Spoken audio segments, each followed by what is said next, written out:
여러분 반갑습니다. 레위기 말씀 묵상 시간입니다.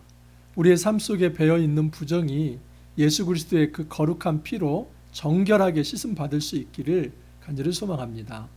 그래서 우리가 정결한 모습으로 거룩한 모습으로 거룩하신 하나님을 만나 배웠고 또 거룩하신 그 하나님께서 주시는 힘으로 이 땅에서 구별된 삶, 거룩한 삶 살아갈 수 있기를 간절히 소망합니다. 레위기 11장에서 15장은 정결법입니다. 이 정결법은 레위기 1장에서 7장의 제사법만큼 어렵고 난해합니다. 특별히 이 말씀을 적용하는 것은 굉장히 쉽지 않은 일입니다. 여러분, 이 말씀을 단지 문자적으로 이걸 적용하려고 한다면 우리는 정말 미궁에 빠질 수밖에 없습니다. 이 말씀은 신학적 의도를 파악하고 신학적 적용을 해야만 합니다. 구속사적 적용을 해야 하고 또 하나님께서 우리의 삶 속에서 그 예수 그리스도를 통해서 정결해지는 것이 무엇인지를 파악하면서 본질적 적용을 해야만 합니다. 11장에서 15장은 창조신학, 생명신학이 전제되어야만 합니다. 그래서 11장에서 어떤 짐승이 부정하고 어떤 짐승이 정한지 저는 그것을 창조에 더 가까운 것을 정하다, 또 창조에서 가장 멀어진 상태를 부정하다 말씀을 드렸습니다. 창조에서 가까운 것이 사실은 온전한 상태이고 창조에서 가장 먼 것이 온전하지 못한 상태입니다. 가장 온전한 상태를 생명이라 하고 가장 온전하지 못한 상태를 죽음이라고 말할 수 있습니다. 그렇기 때문에 여러분 창조 신학의 빛 아래에서 지금 레위기의 정결법을 살펴본다면 창조에 가장 가까운 그 생명성에 가까운 것이 정결한 것이고 그 생명성에서 가장 멀어진 것, 이 죽음에 가까운 것이 바로 부정한 것입니다. 그렇기 때문에 엊그제도 제가 말씀을 드렸었지만 여러분 11장에서 정한 짐승과 부정한 짐승을 나누되 특별히 이 부정한 짐승이든 정결한 짐승이든 사람이 그 사체를 만지거나 또 그 사체의 고기를 먹는 것은 매우 부정한 것으로 여겼습니다. 여러분 이 죽음이라고 하는 것 이것은 굉장히 부정한 것입니다. 그래서 그러한 사람은 하루 동안 정결 시간을 가져야 하며 또한 그 옷을 깨끗하게 빨아야만 합니다. 여러분 가장 부정한 상태는 죽음과 가까운 거다 꼭 기억하시기 바랍니다. 역으로 말하면 가장 정결한 것은 생명과 가까운 것이다. 그래서 하나님이 주신 그 생명을 누릴 수 있고 또 우리가 누군가의 생명을 존중할 수 있다면 우리는 정결한 자리로 나아갈 수 있습니다. 오늘 말씀 이제 12장과 13장을 살펴볼 텐데 특별히 12장은 여성의 유출에 관한 말씀입니다. 여러분 12장 1절부터 8절인데 조금 한번 살펴보겠습니다. 이것은 토요일 말씀입니다. 여호와께서 모세에게 말씀하여 이르시되 이스라엘 자손에게 말하여 이르라 여인이 임신하여 남자를 낳으면 그는 이레 동안 부정하리니 곧 월경할 때와 같이 부정할 것이며 여덟째 날에는 그 아이의 포피를 뺄 것이요 그 여인은 아직도 33일을 지나야 사녀리 깨끗하리니. 어떤 여인이 남자 아이를 출산했습니다. 그러면 그 여인은 7일 동안 마치 월경할 때의 부정함처럼 이 이레 동안 부정하게 됩니다. 또한 그 사녀리 깨끗하기까지 33일을 더 기다려야만 합니다. 그래서 7 플러스 33 하면 40일 동안 정결 기간이 필요했습니다. 자, 그런데 그 여인이 딸을 낳을 때는 또 다릅니다. 5절을 보면 여자를 낳으면 그는 2일 동안 부정하리니 월경할 때와 같을 것이며 사녀리 깨끗하게 되면 66일을 지내야 하리라. 여러분 사실은 남자 아이를 낳았든 여자 아이를 낳았든 이건 출산은 매우 축복된 것이며 이건 성스러운 거 아닙니까? 이걸 어떻게 부정하다고 말할 수 있습니까? 그런데 이 부분에서 먼저 우리는 굉장히 큰 벽을 만나게 됩니다. 아니 출산과 같이 복되고 축복된 일 그리고 이 정결하고 또 우리가 생각할 때 성스러운 것을 왜 부정하다고 하는가? 왜 40일 동안 부정하고 왜 80일 동안 부정하는가? 특별히 여자아이를 낳은 것은 뭔가? 남녀 차별을 하면서 여성은 더 부정하다는 건가? 남성은 좀 깨끗하고 여성은 부정하다는가? 여러분 이 모든 건 전혀 아닙니다. 그러니까 지금 11장부터 15장까지의 이 창조신학 이 생명신학이 바탕이 되어 있지 않다면 우리는 지금 이 말씀을 전혀 이해할 수 없습니다. 창조신학에 의한다면 여러분, 이 피는 사실은 죽음에 가까운 것입니다. 우리 몸 안에 있는 피를 한번 생각해 보십시오. 그 피는 생명이기 때문에 그 피가 다 몸 안에서 빠져나간다면 그 사람은 죽을 수밖에 없습니다. 그렇기 때문에 피의 유출은 바로 죽음과 가까운 것이기 때문에 부정한 것으로 여긴 것입니다. 어떤 여인의 그 여인이라고 해서 부정하거나 또는 여인의 출산을 경시하거나 무시하는 것이 아니라 여러분, 피를 흘렸다고 하는 그 자체를 지금 고대에는 부정한 것으로 여겼습니다. 이거 역시도 이 창세기의 하나의 창조신학 그리고 생명신학에 입각해서 하나님의 창조에 가까운 것, 그것은 바로 생명성이고 그것은 생명의 풍성하기 때문에 정결한 것. 하지만 이 피를 흘리고 유출되고 이것은 더 어떤 부정한 것으로 여겼다 하는 이 식으로 우리가 받아들여야만 합니다. 자, 그러면 남자아이보다 여자아이를 낳았을 때 그 정결기간이 2배로 늘어나는 것은 왜 그런가? 여러분, 사실은 이 여자아이를 낳으면 그 딸아이도 나중에 커서 이제 월경을 할 수 있고 또 나중에 커서 출산을 할 수 있지 않습니까? 그러니까 피를 흘리는 주체가 되는 것입니다. 그래서 이것은 상징적인 것입니다. 그 엄마, 그 다음에 그 딸, 그것을 플러스해서 사실은 80일 기간을 둔 것입니다. 이것은 지금 남녀 차별을 해서 남자가 여자보다 우월하거나 남자가 여자보다 깨끗하거나 그것을 얘기하는 것이 아니라 이것은 하나님의 이 생명에 대한 강조점, 죽음에서 멀리 있어야만 하며 하나님의 이 생명에 더 가까이 있어야만 이 하나님 앞에서 정결한 존재가 되어 거룩한 모습으로 하나님의 앞에 세워질 수 있다라고 이야기를 하는 것입니다.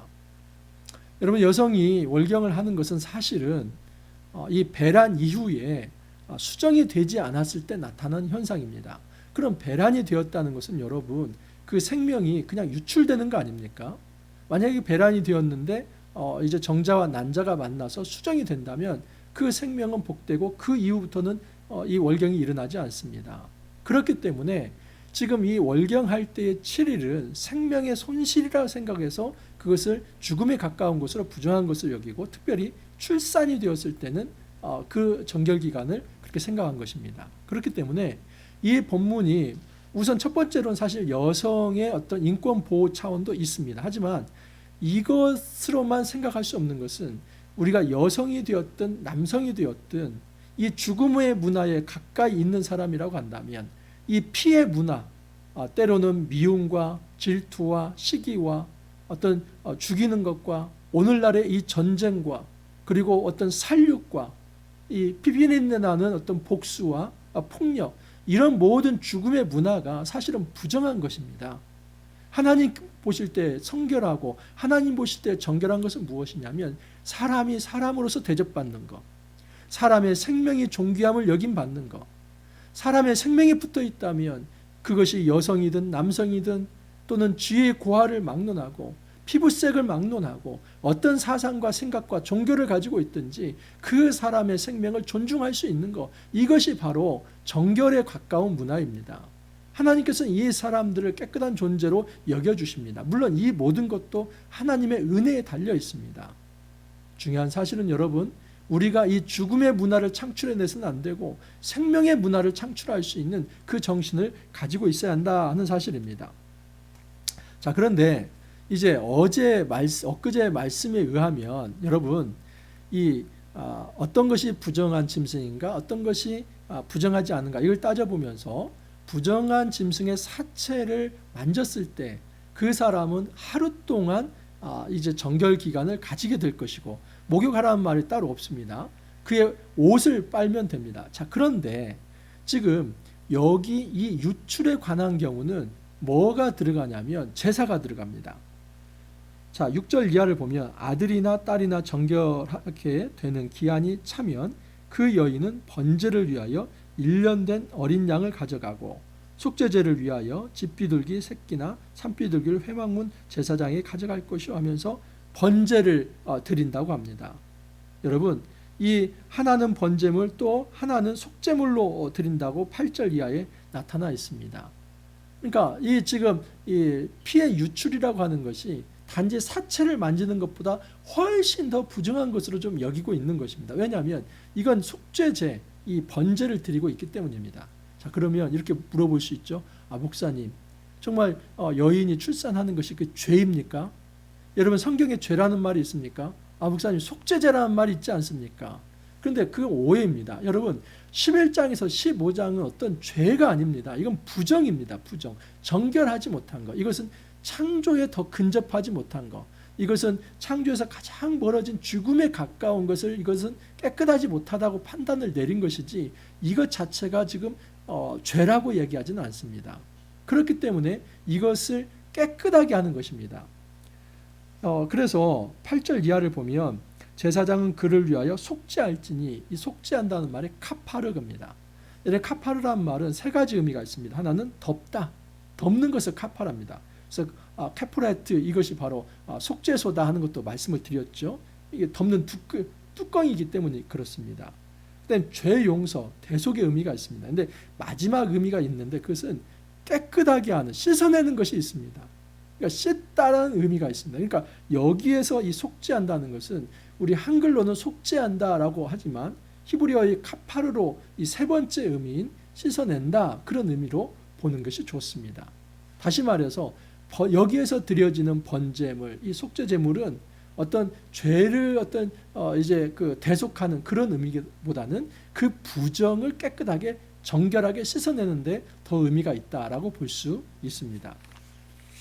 자, 이제 주일 말씀, 월요일 말씀인데 오늘 말씀 여러분 13장 1절부터 오늘 월요일 말씀 39절까지로 간단하게 한번 보겠습니다. 여러분 13장부터 14장까지를 짜라아트라고 합니다. 히브리어로 이 짜라아트는 악성 피부병입니다. 그러니까 제가 악성이라고 말하는 것은 피부병에도 일반 피부병이 있고 악성 피부병이 있습니다. 근데 그 악성 피부병은 단지 이 피부에만 피는 것이 아니라 의복에도 피는 곰팡이, 또는 이 가옥 건물에도 피는 그 곰팡이, 그런 것을 합쳐서 짜라아트라고 합니다. 그래서 짜라아트와 일반 피부병과의 다른 가장 큰 차이는 무엇이냐면 전염성입니다. 그래서 이 짜라아트는 반드시 전염성이 있기 때문에 그 전염성 때문에 만약에 짜라아트라고 하는 어떤 판단이 내려지면 그 사람은 진영 밖으로 쫓겨나야만 합니다. 그래서 오늘날 이것을 이제 나병, 문둥병, 심지어 그렇게도 표현을 하는데 사실 이 신약 시대에도 나병이라고 표현된 이 부분은 사실 짜라아트입니다. 그래서 악성 피부병이다라고 생각하시면 좋겠고, 의복에 피는 것들은 곰팡이다. 근데 그 곰팡이는 아주 심각한 곰팡이입니다. 해를 끼칠 수 있고 전염성이 굉장히 강한 곰팡이, 이 가옥에 피는 것도 마찬가지입니다. 자, 그래서 오늘 이제 몸에 피는, 이 피부에 피는 그 어떤 짜라아트를 좀 살펴보도록 하겠습니다. 자, 1절부터 이제 3절까지를 먼저 한번 보겠습니다.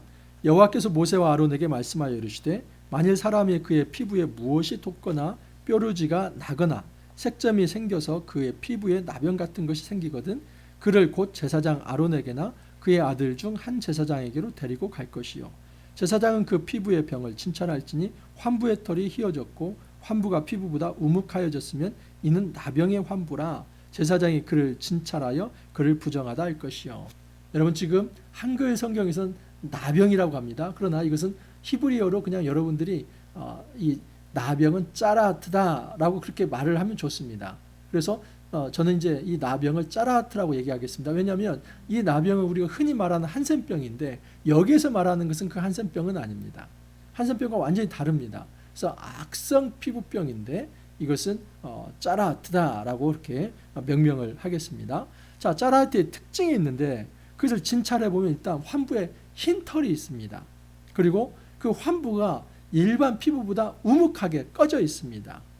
그리고 나중에 여기서 이제 생살이 돋는 것이 있습니다.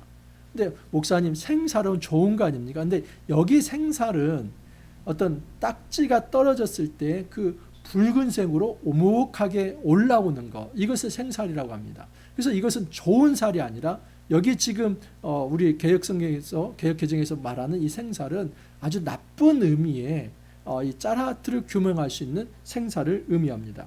자, 한번 보십시오. 9절 10절을 보면 사람에게 나병이 들었거든 그를 제사장에게로 데려갈 것이요 제사장은 칭찬할지니 피부에 흰 점이 돋고 털이 휘어지고 거기에 생살이 생겼으면 이는 그의 피부에 오랜 나병이라 제사장이 부정하다 할 것이요. 자, 그래서 부정하다고 판단할 수 있는 세 가지 기준이 뭐라고요? 환부가 휘어지는 겁니다.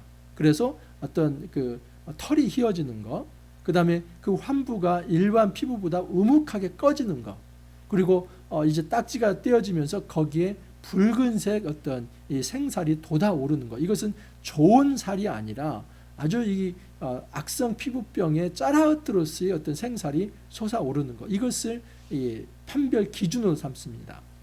여러분, 이걸 판별하는 사람은 누구냐면 제사장입니다. 그래서 그 당시에 제사장은 단지 이 제사만 드리는 그런 사람이 아니라 재판관 역할도 하고, 특별히 이 재판 중에서도 어떤 재판을 하냐면 짜라하트가 이게 정말 짜라하트인지 아니인지 그것을 판별할 수 있는 의사와 같은 존재도 바로 그 당시에 제사장이 역할을 감당을 했습니다. 자, 그래서 제사장은 최소한 이 7일을 격리를 시켜야만 합니다. 피부에 색점이 희나 우묵하지 아니하고 그 털이 희지 아니하면 제사장은 그 환자를 이래 동안 가두어둘 것이요. 우리가 흔히 말하는 요즘 잘 쓰는 용어가 있죠. 격리시키는 겁니다. 그 격리 기간이 처음에는 1회 7일입니다. 그러니까 의심이 들면 일단 이제 7일 동안 격리를 시킵니다. 자, 5절을 보면 1회 만에 제사장이 그를 다시 진찰합니다. 진찰할지니 그가 보기에 그 환부가 변하지 아니하고 병색이 피부에 퍼지지 아니하였으면 제사장이 그를 또 1회 동안 가두어 둘 것이요. 진찰을 해보니까 그 환부가 변하지 아니했어요. 그리고 병색이 피부에 퍼지지 아니했어요. 그러면 플러스 7일을 더 이제 관찰을 해보게 됩니다. 그래서 이 피부병이 짜라하트 피부에 핀 이 피부병을 이렇게 했는데, 자, 그 다음에 1회 만에 제사장이 또 진찰할지니 그 환부가 엷어졌고 병색이 피부에 퍼지지 아니하였으면 피부병이라. 그래서 그게 아주 그냥 완전히 퍼지지 않고 그 환부가 엷어졌으면 그것은 일반 피부병이라는 겁니다. 그래서 정하다고 판단을 내립니다. 하지만 이 7절을 보면 그러나 그가 정결한지를 제사장에게 보인 후에 병이 피부에 퍼지면 제사장이 다시 보일 것이요 제사장은 진찰할지니 그 병이 피부에 퍼졌으면 그를 부정하다 할지니 이는 나병이라. 그래서 7 플러스 7일을 보면서 격리 기간은 바로 관찰 기간인데 그 14일째에 다시 관찰을 했을 때 이것이 확실하게 온몸에 퍼졌으면 그 사람은 나병이다. 자, 그런데 이 온몸에 퍼질 때도 이것이 진짜 일반 피부병이 퍼지는지 아니면 나병이 퍼지는지 판단을 해봐야 합니다. 12절을 보면 제사장이 보기에 나병이 그 피부에 크게 발생하여 쓰되 그 환자의 머리부터 발끝까지 퍼졌으면 그가 진찰할 것이요 나병이 과연 그의 전신에 퍼졌으면 그 환자를 정하다 할지니 다 희어진 자인즉 정하거니와. 여기서 이 나병이 다 퍼졌다고 하는 것은 일반 피부병에 그것이 온몸에 퍼졌다는 것을 의미합니다. 그러니까 이것은 악성 피부병을 지금 얘기하는 것이 아니라 다 퍼졌는데 그것이 일반 피부병인지 아니면 그것이 악성 피부병인지 그것을 판단을 하는 것이 제사장의 임무이고, 만약에 그것이 일반 피부병이라고 한다면 그 사람은 정하다고 선포를 해야만 합니다. 그런데 만약에 그것이 어떤 때 악성이냐면 14절 보면 아무 때든지 그에게 생살이 보이면, 아까 말씀드렸죠. 이 생살은 좋은 살이 아니라 아주 악성 피부병으로서의 생살이 솟았을 때 그 사람은 부정하다고 하는 것입니다. 여러분, 이것이 오늘날 우리에게 무슨 의미가 있는가? 의미가 있습니다. 정과 부정에 대한 판단을 해야만 합니다. 여러분, 이 판단을 누가 하시는지 아십니까? 하나님이 하십니다. 여러분, 오늘날 하나님께서 정과 부정을 판단한다는 것은 결국 하나님이 우리가 말씀을 통해서 우리의 삶 속에서 정결함과 부정함을 하나님께서 말씀하실 수 있다는 것입니다.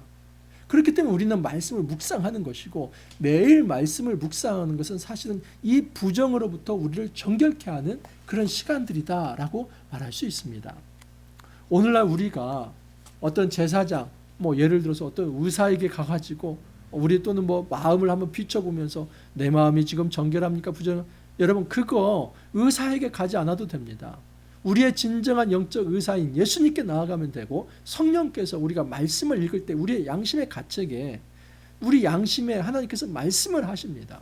그래서 너가 지금 생각하는 것, 네가 보고 있는 것, 네가 만지고 있는 것, 네가 말하고 있는 것, 네가 행동하고 있는 것, 이 부분은 지금 부정에 심각하게 노출되어 있다는 것을 이 말씀을 읽어갈 때마다 하나님께서 우리 양심에 말씀을 하십니다. 그러면 깨어있는 영성으로 그것을 들을 수 있어야만 합니다.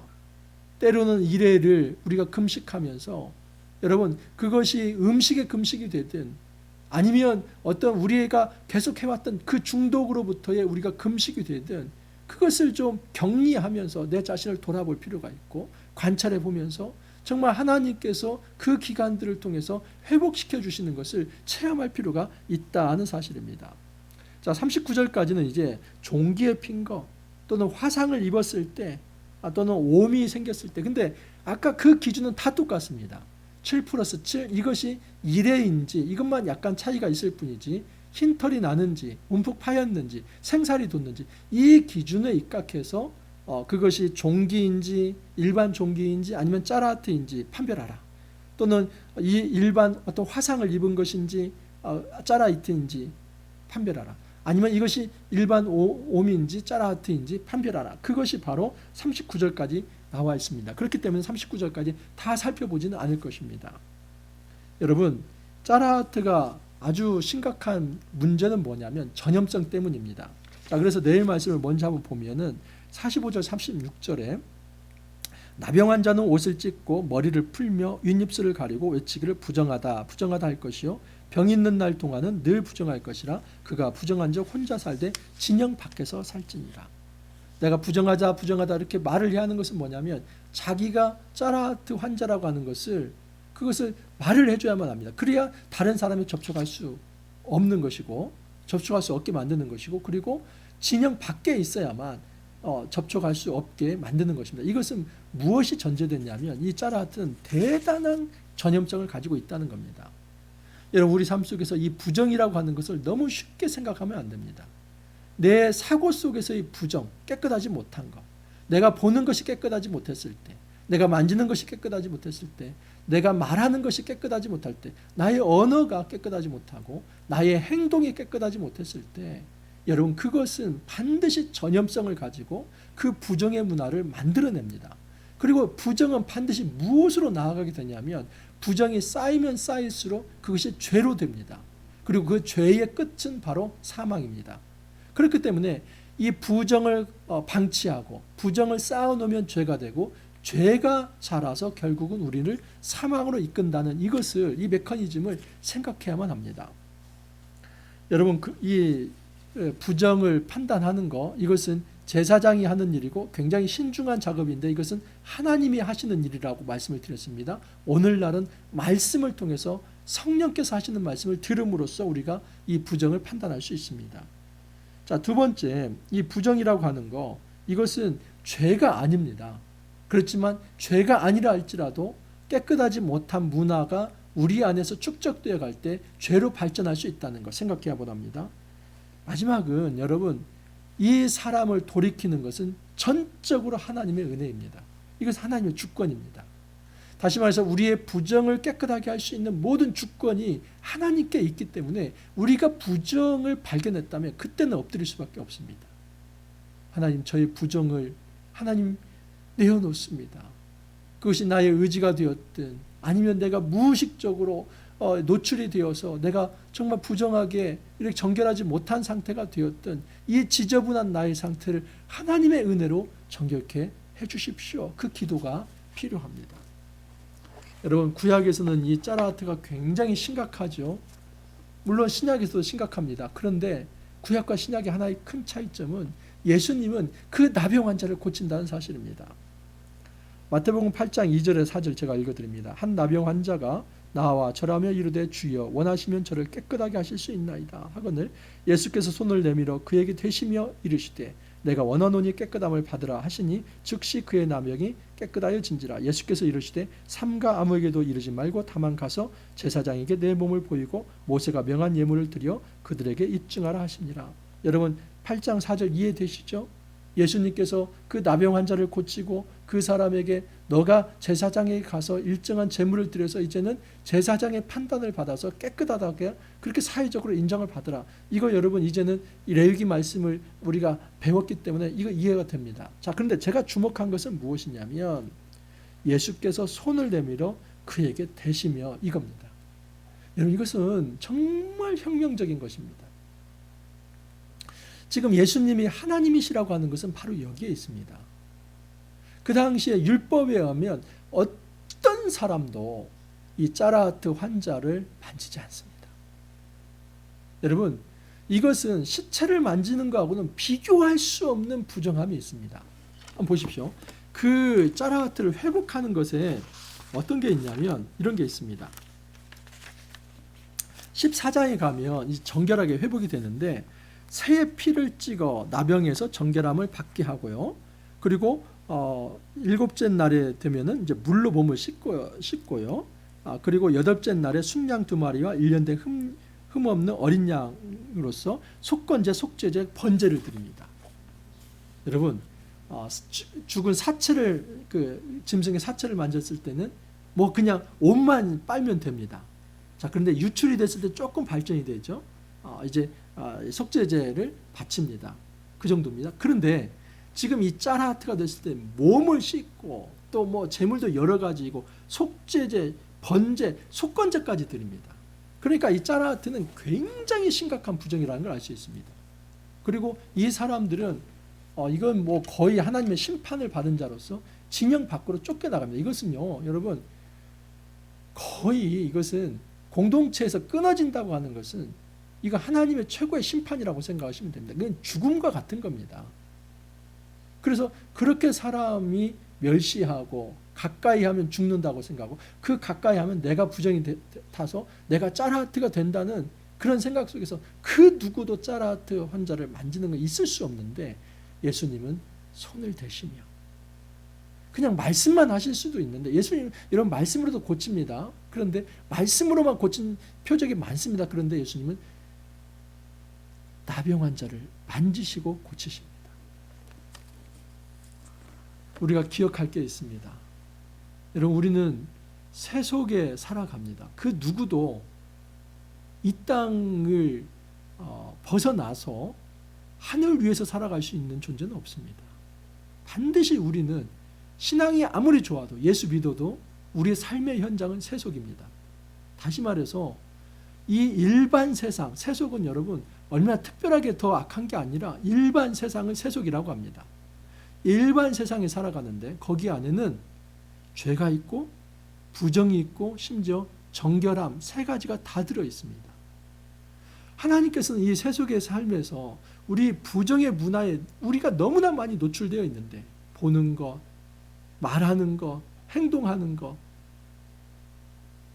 이 모든 문화 속에 죽음의 문화가 배어 있는데 그 속에서 부정하게 살지 말고 그 부정이 쌓여갈 때마다 하나님 말씀을 통해서 성령의 임재를 통해서 그 부정을 씻어내면서 정결하게 나아가야만 그 정결한 자만이 거룩으로 나아갈 수 있고 그 거룩한 하나님 앞에서 우리가 하나님을 예배할 수 있으며 하나님이 주시는 풍성한 사랑과 생명과 평화를 받아들일 수 있다는 사실입니다. 어떻게요? 주님이 만져주시면 가능합니다. 나의 부정을 내가 씻어낼 수 없습니다. 나의 짜라하트를 그 누구도 깨끗하게 할 수 없습니다. 하지만 우리가 나병 환자와 같이 짜라하트와 같이 그렇게 부정한 자이지만 주님이 우리를 만져주신다면 우리는 정결하게 될 수 있습니다. 이거 한 번 되는 거 아닙니다. 날마다 매 시간마다 우리의 부정을 말씀으로 볼 수 있어야만 하며 그럴 때마다 우리가 양심의 화이 맞은 처럼 그렇게 무시하며 지나갈 것이 아니라 그렇게 부정이 발견될 때마다 무릎 꿇고 기도해야만 합니다. 주님, 저를 정결케 해주십시오. 주 예수 그리스도의 그 십자가로 저를 정결케 해주십시오. 그렇게 정결함을 받은 자만이 우리가 거룩하신 하나님 앞에 거룩한 존재, 의롭다 칭함을 받은 존재가 되어서 바로 설 수 있고 예배자가 될 수 있으며 하나님이 주신 힘으로 우리가 이 세상에서 구별된 삶, 세상에 거하지만 세상에 속하지 아니하고 정결한 삶을 살아갈 수 있습니다.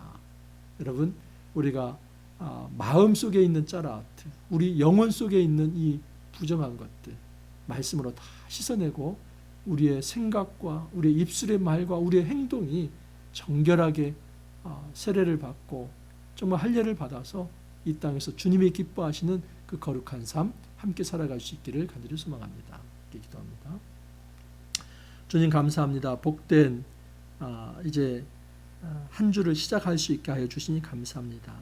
이 세속의 날마다의 삶은 부정에 노출된 삶이라는 것을 알게 되었습니다.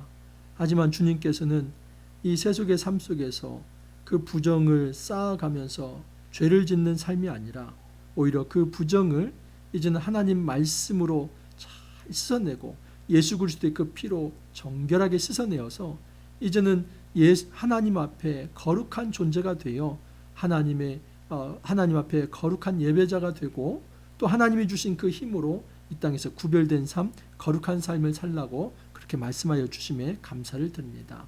이 땅에서 우리가 예수 그리스도의 그 거룩한 피로 정결하게 씻음을 받아서 정말 하나님이 기뻐하시는 거룩한 삶, 정결한 삶 살아갈 수 있도록 주님 은혜를 더하여 주옵소서. 감사하옵고 예수님 이름으로 기도하옵나이다. 아멘. 여러분, 우리 레위기에서 가장 힘든 또 넘기 힘든 우리 큰 산을 넘고 있습니다. 하지만 그냥 너무 쉽게 넘어가지 않기를 바랍니다. 말씀을 저와 함께 깊이 묵상해 보면서 이 말씀을 어떻게 우리 삶 속에서 적용할 수 있을까 고민해 보면서 그렇게 레위기를 잘 우리가 묵상하고 또 이해할 수 있기를 간절히 소망합니다. 오늘 하루도 우리 모두 정결한 삶 추구할 수 있기를 바라고 내일 또 찾아뵙도록 하겠습니다. 감사합니다.